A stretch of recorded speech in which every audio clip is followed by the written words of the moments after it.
এই সমস্যাটা অনেক মজার, এটা শেপের কারণে।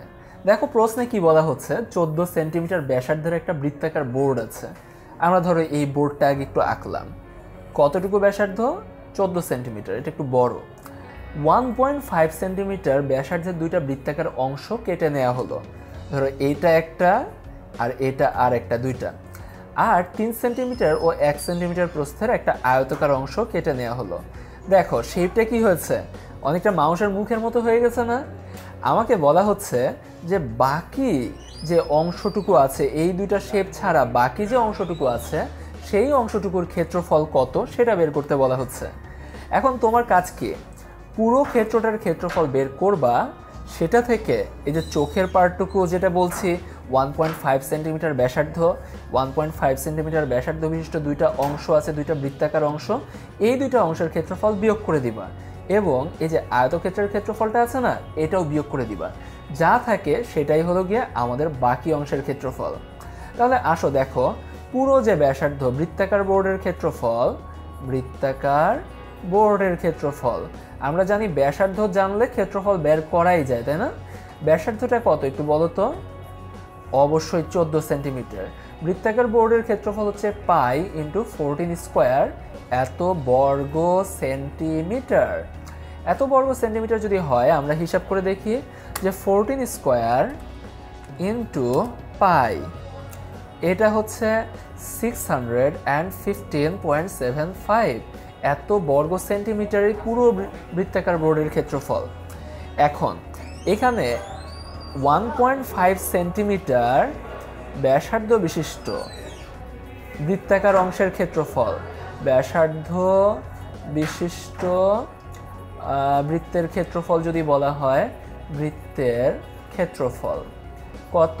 ক্ষেত্রফল হচ্ছে পাই ইন্টু 1.5 হোল স্কোয়ার, এত বর্গ সেন্টিমিটার। এখন যেহেতু দুইটা আছে, তাহলে আমি বলতে পারি যে দুইটি 1.5 সেন্টিমিটার ব্যাসার্ধ বিশিষ্ট বৃত্তের ক্ষেত্রফল। এখানে দুই দিক গুণ করে দিতে পারি, 2 পাই ইন্টু 1.5 স্কোয়ার। তাহলে বৃত্তের অংশটুকু দেখলাম।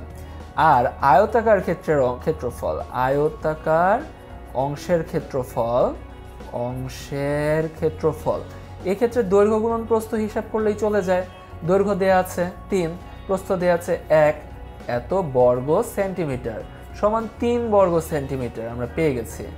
এখান থেকে আমরা সহজে বলে দিতে পারি যে বাকি অংশের ক্ষেত্রফল, বোর্ডের বাকি অংশের ক্ষেত্রফল, বোর্ডের বাকি অংশের ক্ষেত্রফল, পুরো বোর্ড যেটা আছে তার ক্ষেত্রফল থেকে বাকি দুইটা অংশ বিয়োগ, অর্থাৎ 615.75 থেকে আমরা যদি বিয়োগ করি, এই যে 3 প্লাস এই যে আয়তাকার অংশের ক্ষেত্রফলটা বিয়োগ দিলাম এবং 2 পাই 1.5 স্কোয়ার, এই যে এই পার্টটুকু বিয়োগ দিলাম, যা থাকে সেটাই হবে আমাদের বোর্ডের বাকি অংশের ক্ষেত্রফল।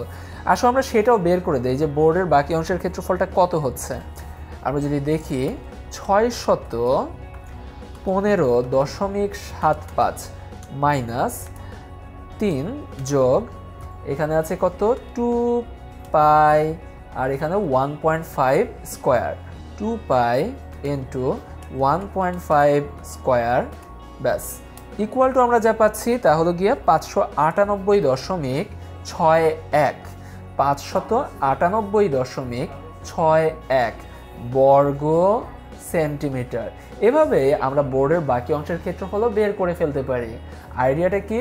প্রথমত আমার পুরো ক্ষেত্রফল, সেটা থেকে দুইটা বৃত্তাকার অংশের ক্ষেত্রফল বিয়োগ, সেটা থেকে আবার আয়তাকার অংশের ক্ষেত্রফল বিয়োগ, ব্যাস ডান, বাকি অংশের ক্ষেত্রফল বের হয়ে গেল।